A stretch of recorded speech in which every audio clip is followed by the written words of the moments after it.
এক লোক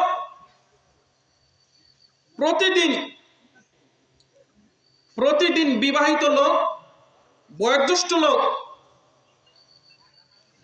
ঘুমের ঘরে বিছানার ভিতরে প্রস্রাব করে। ঘুমের ঘরে বিছানার ভিতরে প্রস্রাব করে। বড় লোক, বয়োজ্যেষ্ঠ মানুষ। ছোট মানুষেরই পেশাবের যে গন্ধ, একজন বিবাহিত লোক যদি বিছানার ভিতরে প্রস্রাব করে, এর অবস্থা কেমন হবে? স্ত্রী তো প্রতিদিন নারাজ, খুবই গোসা। আপনি এই কাজটা কেন করেন? তো উনি বলছে, এই কাজটা তো আমি ইচ্ছাকৃতভাবে করি না। ঘুমের ঘরে যখন আমি ঘুমায় যাই, তখন আমাকে কিছু মানুষ এসে নিয়ে যায়, জান্নাতের ভিতরে সুন্দর সুন্দর জায়গা আমাকে দেখায়, সুন্দর সুন্দর জায়গা দেখায়, জান্নাতি হুর দেখায়, নাজ নিয়ামত দেখায়। দেখানোর পরে আমাকে বলে, তুমি এখানে পেশাব করো। তখন আমি প্রস্রাব করে দিই। আপনি কি কি দেখেন? ফল ফ্রুট, টাকা পয়সা, হুর গেলমান, অনেক কিছু আমি সেখানে দেখি। স্ত্রী বলছে, আমাদের তো অভাবের সংসার, এত পয়সা করি, টাকা পয়সা আপনি যখন দেখেন, কিছু টাকা পয়সা নিয়ে আসলেই তো আমাদের অভাবটা দূর হয়। তো উনি বলছে, তুমি যখন আমার প্রাণের স্ত্রী বলছো, আমি নিয়ে আসবো। তো পরের দিন আবার যখন ঘুম আসছে, ঘুমের ভিতরে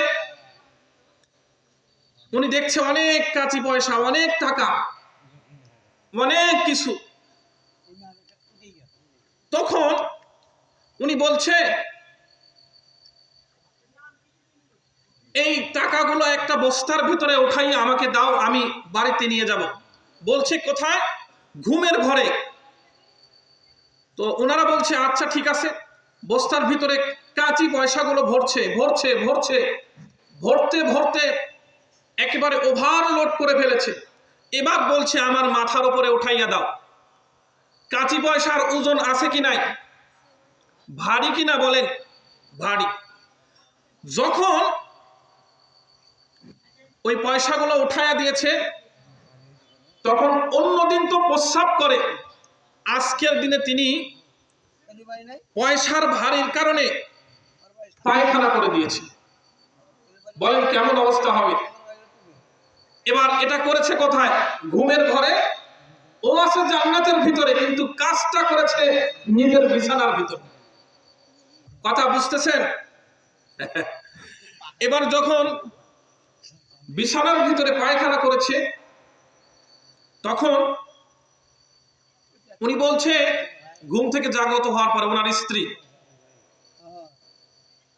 বলছে, অন্য দিন তো আপনি প্রস্রাব করেন, সেটাই ভালো ছিল, আজকে যে আপনি পায়খানা করলেন, এটা কিভাবে পরিষ্কার করব? উনি বলছে, পায়খানা তো আমি আমার দোষে করি নাই, তোমার দোষে করেছি।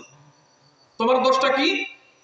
উনি বলছেন, অন্যান্য দিন আমি প্রস্রাব করি, তুমি যে আজকে আমাকে পয়সা টাকা করে নিয়ে আসার জন্য বলেছ, আমি আজকে ওই টাকা পয়সা, কাঁচি পয়সা নিতে গিয়ে পয়সার ভারের কারণে আমি যখন ওই বড় বস্তা আমার মাথার উপরে উঠিয়ে দিয়েছে, আমি এটা লোড সহ্য না করতে পেরে আমার তল পেটে চাপ লেগে আমার পায়খানা বাড়াই গেছে। স্ত্রী বলছে, অন্যদিন প্রস্রাব করতেন, সেটাই ভালো আছে, ভালো ছিল, আজকে যে আপনি পায়খানা করেছেন, কান্ত ডাকাতি করেছেন। তো আমার মনে হচ্ছে এই রামশা কাজীপুর ঘুমপাড়াবাসীরা এই মাহফিলের আয়োজন করার পরে এরা পায়খানা করে ফেলছে। এরা কোন রকম মাহফিলের আয়োজন করছে, কিন্তু পায়খানা করে ফেলছে। পায়খানা করে নাপাক হয়ে এই দিক সেদিকে ঘুরছে।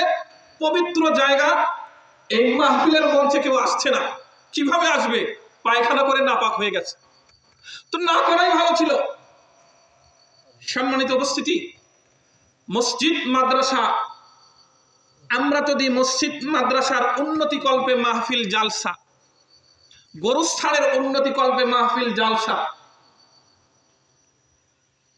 আরে ভাই, মসজিদের উন্নতি কখন হবে, মাদ্রাসার উন্নতি কখন হবে, গোরস্থানের উন্নতি কখন হবে? কখন? তখন যখন প্রত্যেকটা মুসলমানের ঈমানের উন্নতি হয়ে যাবে। এজন্য হেডলাইন গুলো করা দরকার, মুসলমানদের ঈমান আমলের উন্নতি করবে মাহফিল, জালসা, তাফসীর। এজন্যই তো বললাম, আমরা মানুষ আসলের চাইতে নকলের দাম দিতে জানি বেশি, মাছের চাইতে মাছের মূল্য, মাছের নোংরার দাম আমরা বেশি দিতে জানি, ধানের চাইতে